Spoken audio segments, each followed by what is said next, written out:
Hola, saludos cordiales, bienvenidos a un nuevo video de lengua y literatura. Esta es la ocasión para hablar del aparecimiento de la escritura en diferentes formas, en diferentes pueblos, en diferentes lugares del mundo. Escritura náhuatl. Esta es en México y vamos a ir formalizando. Cuando hablamos de las palabras en náhuatl, es un idioma que apareció antes que vinieran los españoles en 1492 a América. Podemos decir Amoch es libro, Chantry, hogar, Hekel, viento, Xotli, flor, Totol, pájaros, Quait, cabeza, Cuachtla, bosque.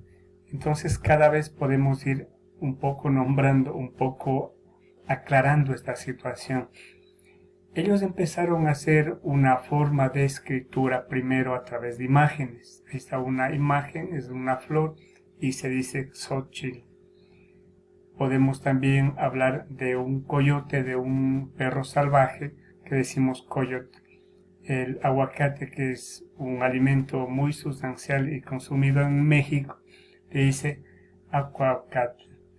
Miren, esta es la forma en donde el alfabeto del náhuatl consiste en 19 letras, a diferencia del español, 4 vocales y 15 consonantes. Nosotros tenemos en el español 23 consonantes y 5 vocales, ¿verdad?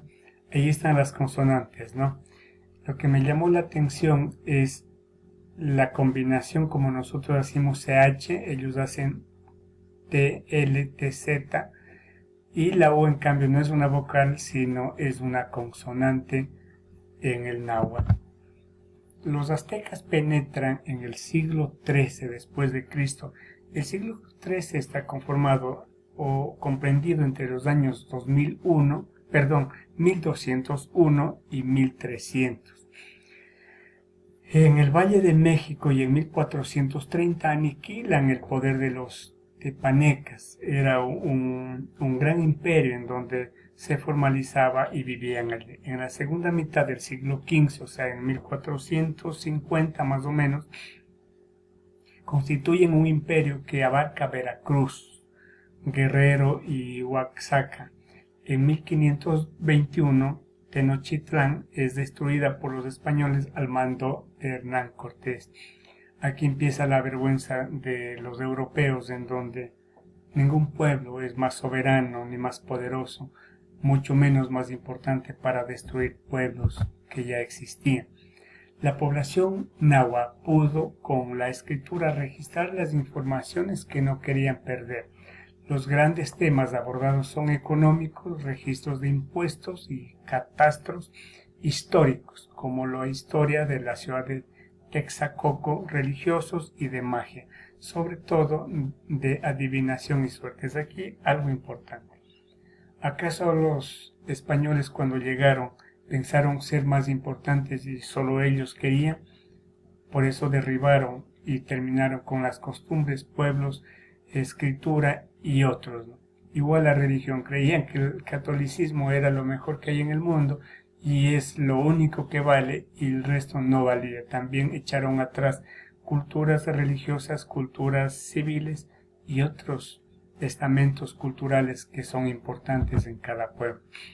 Tras la conquista de México por los españoles en 1521, la escritura náhuatl desapareció bruscamente. Obviamente le obligaron que los nativos hablaran o aprendieran a hablar el español. Por la desgracia de ellos creerse los más poderosos y por no sacrificarse a aprender una lengua nativa.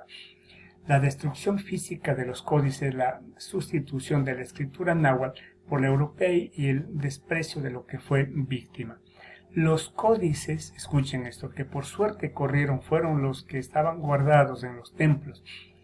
¿Qué son los códices? Viene de código, ¿no? Es decir, la formalización de signos que significaba importancia en el plano social o religioso. Los mismos indios los quemaban ante el riesgo que corrían si no les encontraban en poder de dichos documentos. Aquí algunas cosas empezaron, por ejemplo, a utilizar dibujos para poder expresar, ¿no? Cómo se define, mire, un caimán es similar, ¿no?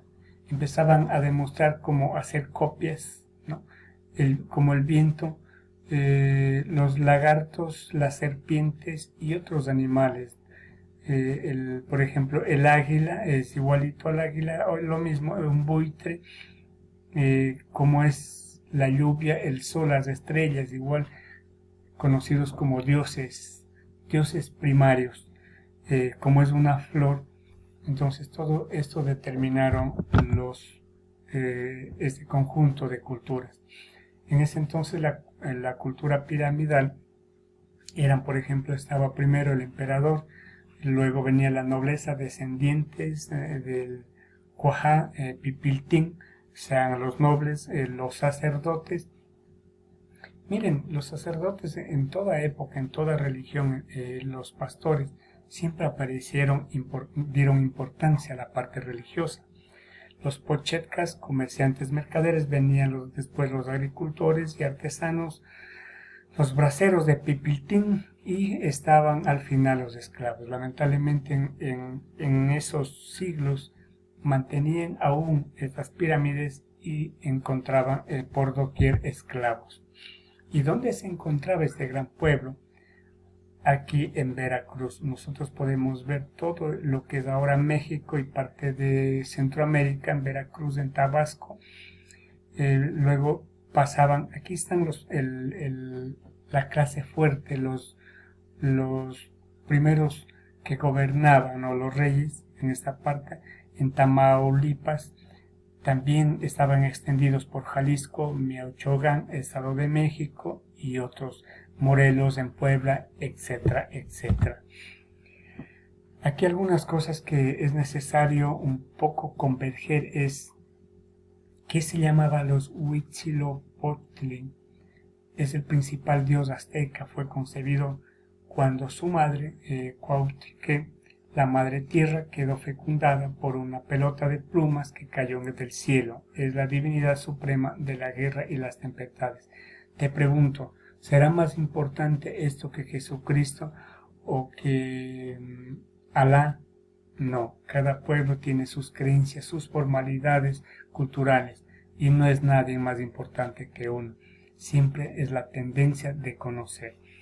Que era el Tlacoc, dios de la lluvia y de la fertilidad, recibía el nombre de aquel que hace que las cosas florezcan.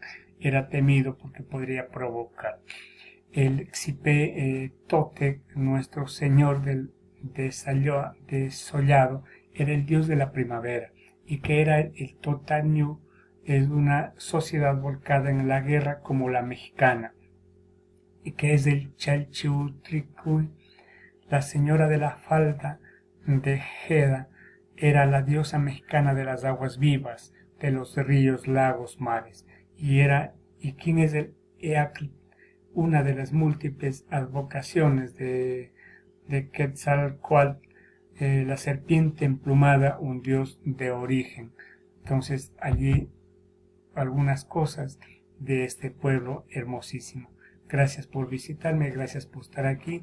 Si quieres dar like, comenta, suscríbete y estate atento. Un gusto y nos veremos en la próxima ocasión.